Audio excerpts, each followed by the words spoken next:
Hey, woodworkers. Okay, so in preparing for doing the bent lamination, I need a couple of things.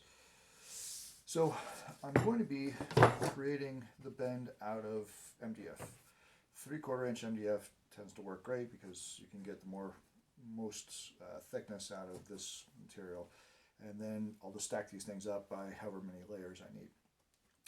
Before I start cutting into the MDF, I need 1/4 inch of either MDF or masonite for translating that curve. So I'm going to cut the curve on the 1/4 inch thickness first. 1/8 of an inch I think is a little bit too thin for steps that we'll talk about here shortly. But I've got this top piece here, and what I'll need to do is somehow translate the curve on my drawing or whatever my plans call for to this 1/4 inch thick piece. I'll show you how to do that in one second. The thing of note is that this 1/4 inch thickness has got to be longer than the 3/4 inch MDF pieces, and this will make sense in the next video. But once I've got these things cut down to rough dimensions, then I'm going to translate the curve from my drawing onto the 1/4 inch piece. So I have this bow, I have it set for the curve that I need, and I've also set up some stops here and here to allow me to do what I need. What you can't see is that on my bow I have a center line to know where the peak of this arc is. I've also made a little center line right here so that I've got this more or less established where I want it. So once I've done that,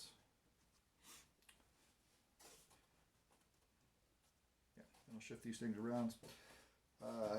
Having this little block system makes this prospect doable for a single person.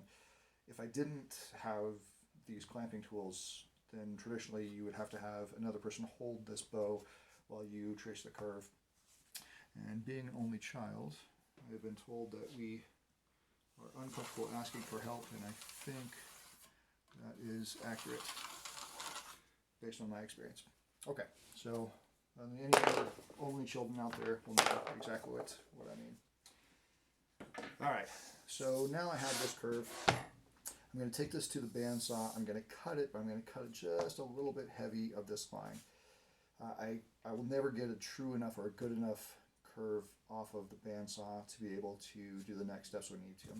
And so leaving a little bit extra, I'm going to see this line the whole time. Then when I come back, I'll be able to translate that curved piece to the MDF and cut those things off of the bandsaw as well. Always keeping in mind, I want to leave a little bit extra from where the line is. There is a step in the next video that will talk about how to translate those and get them all the same. So, alright, first things first, that's what I need to do. Let me go to the bandsaw, trim these pieces down, and then we'll start talking about how to get them cut to size. See you in 1 second.